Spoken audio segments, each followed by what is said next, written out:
안녕하신가요? 저는 올해로 결혼 4년 차를 맞는 33살 주부입니다. 어릴 때부터 평범 그 자체로 자라왔고, 적당한 성적에 적당한 대학교를 나오는 평범한 성장 과정을 거치며, 회사마저 적당한 회사에 들어가서 비슷한 남자를 만나 현재 결혼 생활을 이어가고 있어요. 제가 이렇게 평범하고 적당하다는 걸 강조하는 이유는 제 여동생에게 있습니다.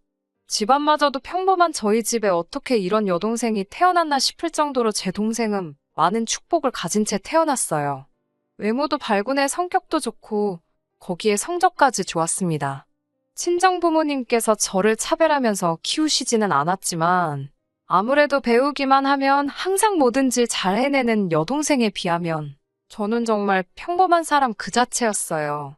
그래도 감사한 건 친정 부모님께서는 이런 동생과 평범한 저에게 항상 같은 기회를 주셨다는 겁니다.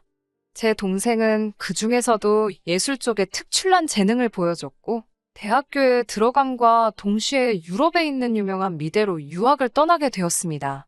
동생의 유학비를 감당할 만큼 집안 형편이 넉넉한 편은 아니었지만, 제 동생의 특출난 재능과 노력 덕분에 장학금을 지원받으며 다닐 수 있었기 때문에 어느 정도의 생활비를 제외하고 그렇게 큰 돈이 들지 않았어요.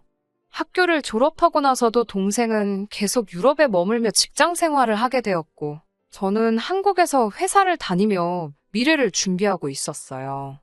동생이 뭐든지 잘 해내는 모습에 제가 기죽기라도 할까봐 항상 저에게 따뜻한 말을 건네주셨고, 그 덕분에 저도 동생보다 뭐 하나 두각을 나타낸 것 하나 없지만 열등감 느끼지 않고 사이좋게 지낼 수 있었어요. 하지만 남편이 저와 제 동생을 비교하기 시작하면서 조금씩 제 안에 동생에 대한 질투가 자라나게 되었습니다. 결혼 전에는 세상에서 제가 가장 최고라고 제 편만 들어줬던 남편이 변해버리고 만 것이에요. 현재 남편은 제가 회사를 다니고 1년 차가 넘어갔을 때 만났습니다. 평범한 제 인생의 백마탄 왕자님이 나타나 줄 거란 기대는 없었지만 항상 저를 배려해주고 제 자존감을 북돋아주는 이 사람이 참 좋았습니다. 그래서 결혼까지 결심하게 된 것이고요. 평범한 인생을 살아온 저보다 살짝 떨어지는 학력과 회사에 다니던 사람이지만 그런 건 아무래도 좋았어요. 결혼 후에도 그 모습이 하루아침에 변한 게 아니었거든요. 남편이 변하기 시작한 건 코로나로 인해 동생이 유럽에서 더 이상 머물 수 없는 상황이 되고 말았고, 그로 인해 한국으로 귀국하게 되면서 시작되게 되었습니다. 제 결혼식 당시에 동생은 그쪽의 일로 굉장히 바쁜 상황이었기 때문에 참석할 수 없었습니다. 동생은 저에게도 저희 부모님처럼 큰 자랑거리였기 때문에 당시 연애 중이던 남편에게도 수도 없이 자랑을 해왔어요. 동생의 SNS를 보여주며 제 동생이 능력이 있는 것부터 연예인 뺨치게 예쁜 것까지 자랑을 했었습니다. 남편은 동생이 사진빨인 것 같다며 제가 더 예쁘다고 항상 대답을 해줬고, 항상 동생의 뒷모습만을 바라보던 저에게 참 용기를 주던 사람이었어요. 그런데 동생이 귀국 후 남편이 동생을 처음으로 만나게 되면서 남편의 저에 대한 태도가 조금씩 변하기 시작했습니다. 제 동생은 자기가 그리는 그림만큼 참 예쁜 사람이었고, 그동안 사진만 보면서 제가 더 이쁘다 해주던 남편도 동생을 실제로 처음 만난 자리에서만큼은 제가 더 예쁘단 말을 할 수가 없었을 거예요. 그걸로 기분이 나쁘다거나 하지 않았습니다. 말씀드렸다시피 동생은 저한테도 그만큼 큰 의미였으니까요. 남편이 아무 말만 하지 않았어도 아무 일도 없었을 텐데, 남편은 동생을 처음 만나고 돌아오는 길에 제 동생에 대한 외모 칭찬을 입이 마르지 않도록 하기 시작한 거예요. 자기 동생 진짜 예쁘다. 공부 안 했어도 연예인을 해도 됐겠는데? 라던지 그동안 사진으로만 보고 실물을 처음 보는데 정말 실물을 영접했다고 해도 될 만큼 예쁘더라 하면서 제 동생에 대한 첫인상의 감격이라도 한 듯이 말을 했어요. 그때만 해도 저도 동생을 참 아끼고 자랑스러워하던 언니였으니 남편의 이런 반응에 거부감이 들거나 기분이 나쁜 적은 한 번도 없습니다. 오히려 제 가족, 제 동생을 정말 거짓 하나 느껴지지 않게 진심을 다해 칭찬해주고 있으니 기분이 좋기까지 했어요. 내가 말하지 않았냐, 동생은 내 자랑거리나 마찬가지다 몇 번을 반복하며 남편의 말에 맞장구도 쳐주고 있었습니다. 그런데 남편은 거기서 끝나지 않고 처음에는 저와 제 동생의 외모를 가지고 비교를 하기 시작했어요. 모처럼의 주말이었지만 남편은 본인의 실수로 인해 생긴 회사 일 때문에 혼자서 쉬는 날에 출근을 해야 했고, 그래서 저는 그날 밀린 청소며 집안일 좀 해놓을 계획으로 집에 있었습니다. 이유야 어떻게 되었든 간에 주말에도 그렇게 출근해야 하는 남편을 위해 남편이 좋아하는 음식도 준비해가며 퇴근하는 남편을 기다리고 있었어요. 회사에서 안 좋은 일이 있던 건지 남편은 기분이 엄청 나빠져가지고는 퇴근을 했습니다. 음식 준비를 하다 말고 퇴근한 남편을 맞이했는데 저를 보자마자 다짜고짜 저한테 화풀이를 시작하더라고요. 그날 집에서 밀린 집안이라는데 신경을 쓴 나머지 아침부터 대충 씻고 하루 종일 정신이 없었거든요. 그런 제 모습을 보고 너는 하루 종일 씻지도 않았냐. 여자가 꾸미고 있을 줄도 알아야지 아무리 집에만 있었다고 해도 모양 빠지게 그게 뭐냐면서 제 모습을 보고 그걸 걸고 넘어지기 시작했어요. 급기야 제 동생을 들먹이기 시작하면서 네 동생은 집에서 이러고 있어도 예쁘겠지? 하면서 저 말고 제 동생이랑 결혼을 했었어야 한다고 어이가 없는 말을 하더라고요. 고생 많이 했다고 맛있는 거 해주려고 불 앞에서 땀을 뻘뻘 흘리던 제가 다 바보 같다는 생각이 들더라고요. 저도 열이 확 받아서 내 동생이 미쳤다고 너 같은 놈을 만나겠냐고, 나랑 결혼을 안 했어도 그럴 일은 절대 없을 테니 아직도 잠이 덜 깼으면 빨리 꿈 깨라고 한마디 해줬습니다. 남편은 딱히 제 말에 반박도 못하고 열만 잔뜩 올라서는 문을 부서져라 닫아버리고 방에 들어가 나오지도 않더군요. 다음날 아침에 남편이 제게 사과를 하긴 했어요. 자기 실수로 회사에 출근하게 된 건데 회사에 나가서도 일이 해결될 것 같지는 않고 회사에 있는 내내 직장 상사들한테 전화로 욕을 엄청나게 먹었다고, 그래서 너무 화가 나고 짜증이 난 상태였는데 자기 감정 컨트롤 못하고 저한테 풀었다고 정말 미안하다고 하면서요. 남편한테는 아무리 짜증나고 열받는 일이 있어도 동생 이야기까지 끄집어내면서 저한테 화풀이하는 일은 없도록 해달라고 못을 박았습니다. 가끔씩 자기 뜻대로 풀리지 않는 일이 있으면 저렇게 주변 탓을 하고는 했는데 그동안에는 어찌저찌 넘어가졌다지만 지가 잘못한 걸 가지고 저한테 화풀이하는 것도 어이가 없었고 본전도 못 찾을 억지 부리면서 화풀이 해봐야 저는 그런 거 받아주는 사람 아니니까 알아서 잘 하라고 했어요. 아무튼 그 뒤로 남편이 의식하고 조심하기 시작한 건지 아니면 제 동생과 저를 비교할 게 없었는지 딱히 저와 동생을 비교하면서 성질을 부린 적은 없었습니다. 그리고 작년 여름에서 가을로 넘어가는 시점에 제 동생이 유럽에서 같은 학교를 다니던 사람과 결혼을 하게 되었어요. 동생의 남편은 이름만 들어도 다 알만한 그런 재벌 기업 정도까지는 아니지만 그래도 국내에서 입지가 굳건한 기업 집안 출신으로 부모님도 꽤나 규모 있는 회사를 운영하고 있는 좋은 집안 사람들이었습니다. 저희 집은 말씀드린 대로 평범하긴 하지만 어느 한쪽으로 기우는 결혼도 아니었고 동생 남편이 동생을 유학 시절부터 애타게 쫓아다니던 사람이고 미술을 좋아하는 동생네 시부모님이 동생이 계속해서 작품 활동을 이어나갈 수 있는 여건을 만들어준다고 제시할 정도로 동생이 손해 하나 보지 않고 가는 결혼이었어요.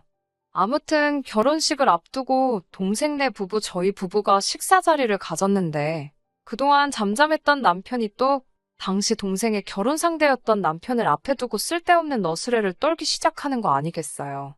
동생의 남편 될 사람에게 모두 전생의 나라를 구하신 것 아니냐. 자기한테도 기회가 있었으면 제 여동생에게 대시했을 거다. 그런데 자기는 이미 결혼을 했으니 제 동생을 그쪽에 양보하겠다는 재미 하나도 없는 농담을 해가면서 말을 하더라고요. 아무리 남자 쪽이 매달려서 한 결혼이지만 무례한 남편의 행동에 기분이 상했을 텐데 참 매너 있게 상황을 대처하더라고요. 제 동생도 속으로는 기분이 나빴을 테지만 아무래도 제 남편이니 내색하지 않고 별 사건 사고 없이 그날 식사 자리는 마무리되었어요. 오히려 제가 집에 돌아오는 길에 사람 쪽팔리게 제발 어디 가서 그러지 좀 말라고, 그런 행동이 가당키나 하냐고 남편을 타일렀습니다. 남편은 별로 신경이라도 쓰지 않는 듯 계속해서 동생이 아깝다 뭐 이런 말이나 하고 있었어요. 왜 저러는가 싶을 정도로 까불거리니까 정말 속으로 한 대 때려주고 싶었습니다. 언젠가는 이런 일도 있었어요. 동생이 결혼하면서 더 이상 입지 않게 된 옷이 있는데 제가 가서 몇 벌 얻어왔습니다. 제가 그 옷을 입고 있었는데 남편이 그러너 저를 보고는 너한테는 하나도 안 어울린다는 말을 하더라고요. 옷이 날개가 아니라 그동안 옷이 처제 덕을 보고 있었네 하면서 한마디 툭 던지고 가는데 기분이 참 나빴습니다. 그런데 그것보다도 남편은 동생 귀국 후에도 제 동생과 만난 게 결혼식 때와 그날 식사 자리 말고는 단 한 번도 없었는데 대번에 그 옷들이 제 동생이 입던 옷이란 걸 알고 있다는 게 조금 이상했습니다. 속으로 혹시 동생이 제 남편과? 하면서 혼자 이상한 상상까지 하고 노이로제에 걸릴 정도였는데 제 동생이 저를 두고 저한테 무언가를 숨길 사람도 아니고 만에 하나 저한테 뭘 숨기고 있었을지라도 다른 사람도 아니고 저놈을 만날 리가 있겠냐는 생각이 들면서 차츰 그 의심이 옅어졌어요. 이런 사소한 걸로 남편이 저와 동생을 비교하기 시작하니 저도 점점 그게 큰 스트레스로 다가오더라고요. 네 동생은 어떻다 저떻다 너는 왜 그러냐 이런 말들이 정말 제 심기를 크게 건드리고 있는 가운데 남편이 이번에도 또 동생이 올려놓은 사진 한 개를 보고 저한테 오더니 제 속을 긁기 시작했습니다. 저보고 너는 네 동생 하는 거 보고 좀 배워야겠다고 잔소리를 시작하더라고요. 영문도 모른 채 뜬금없이 왜 저러나 싶어서 뭔 소리를 하고 있는 거냐고 무시했어요. 그랬더니 계속 제 주변을 오가면서 동생이 얼굴만 더 이쁜 게 아니라 마음 씀씀이도 훨씬 이쁜 것 같네 하면서 애써 무시하고 있는 제 속을 뒤집어 놓더라고요. 이것 좀 보라면서 남편이 자기 핸드폰을 들이밀더라고요. 제 여동생의 SNS 페이지였습니다. 동생의 SNS 페이지에는 동생이 손수 만든 것 같은 음식 사진들이 여러 개 있고 이어지는 사진에는 비싸기로 유명한 명품 브랜드 로고가 잔뜩 박힌 스카프가 있더라고요. 그 내용을 보아하니 제 동생네 시어머니가 생신이셨던 것 같고 제 동생이 자기 시어머니를 위해서 명품 생일 선물과 손수 만든 음식을 차려낸 걸 사진 찍어 올린 것 같더라고요. 그것보다도 남편이 그동안 저 몰래 제 동생 SNS를 팔로우하고 있었고 동생의 일상을 염탐하고 있었다는 사실을 알게 되었습니다. 제가 여동생 옷을 받아와 입었을 때 동생이 훨씬 잘 어울린다고 하던 말이 어떻게 알고 있던 건지 다 설명이 되더라고요. 동생이 사람들 보라고 공개된 자기 SNS에 직접 찍어 올린 사진이니 남편이 못할 짓을 한 거라고 생각을 하지는 않았지만 그렇게 매번 저 모르게 제 여동생 사진을 보면서 무슨 옷을 입고 사진을 찍었는지 기억하고 있다는 생각을 하니까 조금 섬뜩하기는 했어요. 아무튼 제 동생이 동생네 시어머니에게 이렇게 잘하고 있는 것 좀 보라면서 저보고 너는 우리 엄마 생신 때 해준 게 뭐가 있냐고 하더라고요. 지난 생신 때 용돈하시라고 20만 원 드리지 않았냐 했더니 제 동생이 올린 사진 속에 명품 스카프만 해도 20만 원이 넘을 거라고. 그런데 거기에 정성 들여 차린 생신상까지 차려드리지 않았냐며 저보고 언니로서 뭐 느끼는 거 없냐고 잔소리를 하더라고요. 대충 무시해주면 적당한 선에서 끝낼 줄을 알아야지. 계속 대꾸했다가는 그날 하루가 다 지나갈 때까지 옆에서 꿍시렁대면서 있을 것 같고 저도 더 이상 남편의 가스라이팅에 제가 사랑하는 제 여동생을 시기하고 제 자존감 상해가면서 견뎌내지 말아야겠다는 생각이 들었습니다. 그래서 저도 듣고만 있다가 한마디 했어요. 내 동생 보고 배우라는 말 하기 전에 너부터 니네 제부가 처가에 어떻게 하는지 좀 보라고요. 동생 남편이 결혼하면서 친정아버지 차를 외제차로 한 대 뽑아줬는데 그 차가 얼마 전에 출고가 돼서 그 차를 받으셨거든요. 아버지께서 엄청 좋아하셨지만 어디 자랑도 못 하셨어요. 제 남편이 알면 기죽지 않겠냐 하시면서 밖에서 저희 만나실 때도 일부러 택시 타고 나오시고 아무튼 눈치 아닌 눈치를 보던 상황이셨어요.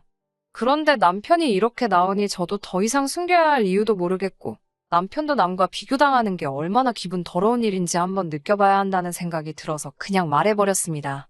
아까까지 제 동생이 차려놓은 생신상 사진 들고 큰 소리 떵떵 치면서 까불던 남편이 외제차 이야기가 나오자마자 당황해서는 아무 말도 없다가 그 자식이야 집에 돈이 많으니까 부모 돈 가지고 떵떵거리고 있는 거 아니냐고 자기도 돈만 있으면 외제차가 아니라 외제차 공장을 사들였을 거라고 자기는 지금 경제력을 말하는 게 아니고 시간과 정성이 들어간 생신상을 말하는 거라고 하더라고요.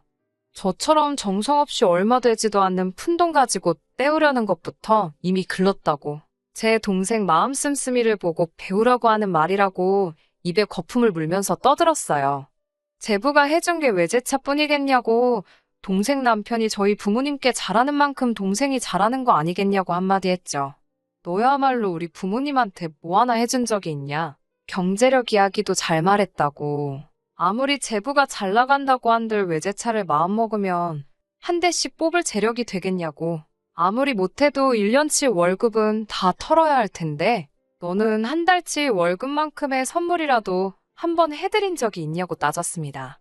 적어도 너가 우리 부모님한테 먼저 잘했으면 나도 내 동생이 한 만큼 했을 거다. 매일같이 너 밥 해먹이는데 생신상 차리는 게 뭐가 어려운 일이겠냐고. 단지 내가 안 한 건 내가 그 생신상을 직접 차려낼 만큼 너가 먼저 나서서 우리 부모님한테 뭐 하나 해준 게 없어서 안 해드린 거라고 쏘아댔어요. 나한테 먼저 뭘 바라기 전에 너가 먼저 좀 해보라고.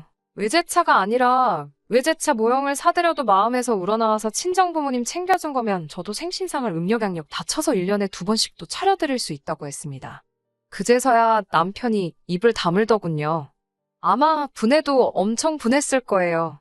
괜히 본전도 못 찾을 소리 해가지고 욕이란 욕은 있는 대로 먹고 자기 능력 없는 것까지 싸잡혀서 저한테 한 소리 들었으니까요. 그동안 남편이 저를 제 동생과 비교해가며 후려치는 동안 제가 아무 말도 안 했으니 자기는 엄청 잘났고 대단한 사람이고 저는 아무것도 아닌 사람으로 생각했나 본데 그렇게 기고만장하고 우쭐해 있었다는 생각을 하니 저도 그동안 이걸 왜 다 참아내고 아무 말도 안 했는지 그리고 저렇게 꿀먹은 벙어리 마냥 아무 말도 못하고 낑낑대고 있는 남편을 보니 속이 후련하기도 하고 대응하지 않고 가만히 있던 제가 후회가 되기도 하더라고요. 배우자가 서운하게 만들거나 아무리 배우자라도 부당한 대우를 했을 때 참는 건 좋은 생각이 아니라는 생각이 드네요. 그동안 그 말들을 참아내면서 잠시나마 제가 동생을 시기 질투하고 미워할 뻔도 했다는 사실에 참 제가 생각해도 제 자신이 너무 한심하네요. 아무튼 더 이상 남편도 저를 동생과 비교하지 못할 테고 저를 우습게 알고 행동하지도 않을 테니 이걸로 다 잘된 거라 생각하고 앞으로는 잘 지내보려고요. 본의 아니게 제 남편을 제가 무시하면서 제 얼굴에다 침 뱉은 기분도 들기도 하고 괜히 기죽은 남편 보니까 조금 미안한 마음까지 드네요. 생신상은 차려드리지 않겠지만 그래도 남편 기 좀 세워줘 볼까 합니다. 안녕하세요. 그간 별일 없으셨나요? 제가 사연 보낸 지도 벌써 5개월이 다 지나가네요. 시간이 정말 빠르게 흘러가는 것 같습니다. 후기를 보내는 이유는 따로 있어요. 남편하고는 결국 이혼을 했거든요. 동생한테는 그 일이 있고 며칠 뒤에 전화해서 내 남편이 너 SNS를 매일같이 몰래 보고 있는 것 같으니 차단해 놓으라고 말도 해놨어요. 아무튼 그날 이후로 남편하고는 냉전 상태로 한동안 지내게 되었습니다. 그렇게 대판 싸우고 난 다음부터 한동안은 저도 남편에게 잘해주려고 노력했지만 잘해주겠다 아무리 마음을 먹어봐도 선뜻 그렇게 되지가 않더라고요. 남편도 이제 더 이상 제 동생 SNS를 염탐할 수도 없게 되었고 제정신이라면 제 동생이 또 동생 시부모님께 뭔가를 해드렸다고 한들 더 이상 저한테 그걸 빌미로 아무 말도 할 수 없었을 테죠. 남편과 맞서 싸운 게 화근이었을까요? 아무리 노력해봐도 한 번 박살난 신뢰를 돌이킬 수가 없더라고요. 냉전 상태가 끝이 났지만 서로가 서로의 눈치를 보고 있다는 느낌이 든다고 해야 할까요? 남편도 그 이후로 저를 무시하는 발언을 하는 일이 한 번도 없었지만 오히려 그러고 있는 게 제 눈치를 보고 있다는 느낌도 들고 서로가 서로에게 거짓된 마음으로 대하고 있는다는 생각이 들었어요. 혼자 몇 날 며칠을 고민을 하다가 남편을 불러 이제 그만하자고 제가 먼저 말을 꺼냈습니다. 그래도 눈치는 있는지 그만하자는 게 무슨 뜻이냐 묻길래 이혼하자고 하는 말이라고 사실대로 이야기했습니다. 남편은 그제서야 허둥대면서 뭘 한번 싸운 걸 가지고 이혼까지 하냐고 자기가 무조건 잘못했다고 다시 생각해달라고 말을 해왔어요. 당신한테는 한 번 싸운 거겠지만 나는 동생이 귀국한 뒤로부터 거의 매일같이 같은 기분이었다. 당신이 처음 나를 내 동생과 비교한 그날에 이미 우리는 더 이상 함께할 수 없는 사이가 된 것 같다고. 오래된 고름이 이제서야 터진 거니 절대 내가 홧김에하는 말이 아니란 걸 알아달라고 말했어요. 우리를 이어주던 바윗덩어리 같던 신뢰가 전부 바스라져 모래알갱이처럼 되어버렸다고. 아무리 담으려 해봐도 손 안에서 다 쏟아져 나가 다시 담아낼 수가 없고 저도 굉장히 오래 고민하고 고통스러워하다 내린 결정이니 이해해달라고 했습니다. 남편은 어떻게든 제 마음을 다시 돌려보려고 노력했지만 돌릴 수 없었어요. 마음대로 되지 않아 짜증이 났는지 그때부턴 저에게 화를 내기 시작하더라고요. 그깟 이혼해주겠다고 자기가 언제 틀린 말 한 적이 있냐고 당신이 당신 동생보다 잘난 거 하나 없는 건 사실이지 않냐고 끝까지 저를 깔아뭉개더군요. 그런 식으로 나올 줄은 몰랐지만 덕분에 이혼하기는 한결 더 쉬워졌습니다. 남편이 저를 무시하며 욕하는 발언을 전부 녹음기에 담아내었거든요. 남편에게는 이걸 증거로 위자료 청구까지 할 수 있지만 합의 이혼해주면 위자료까지는 청구하지 않겠다고 말했어요. 아파트 같은 경우에는 7대3으로 나눠 제가 7남편이 3을 갖는 조건이었고요. 이 또한 결혼할 때 들고 온 돈만큼을 그대로 적용해서 나눈 거니 불만 갖지 말라고 했더니 남편은 위자료까지 뜯길 봐야 그거라도 받아가야겠다고 생각했는지 순순히 그렇게 하겠다 하더라고요. 이혼은 아무 탈 없이 생각했던 것보다 훨씬 빠르게 이루어졌습니다. 이혼이란 게 정말 생각보다 별거 없더군요. 아무튼 제가 이렇게 후기까지 보내게 된 이유는 얼마 전에 벌어진 일 때문인데요. 위자료를 이유로 재산 분할을 유리하게 한 건 맞지만 말씀드린 대로 제가 더 해온 게 많았기에 사실 결혼할 때 들었던 비율 그대로 나눈 거고 이혼할 때도 남편이 처음에 잠깐 매달리기는 했지만 포기를 빠르게 한 편이라 제가 이기고도 조금 찝찝한 기분이었어요. 그런데 정말 의외의 곳에서 남편의 최근 소식을 전해 듣게 되었네요. 제부의 회사가 계약건으로 남편이 있던 회사와 커넥션이 생겼다고 들었습니다. 큰 계약건을 앞두고 제부가 직접 나섰고 남편 회사에서는 남편이 자기가 그 사람 잘 안다고 설레발을 치며 그 자리에 따라 나왔다고 합니다. 공적인 자리에서 그나마도 한두 번 본 사이라고 이혼까지 했는데 아직도 형님 노릇을 하며 조금 프로페셔널하지 못하게 굴었나 봐요. 큰 계약건이었는데 남편의 태도를 이유로 계약이 뒤집어져 버린 거예요.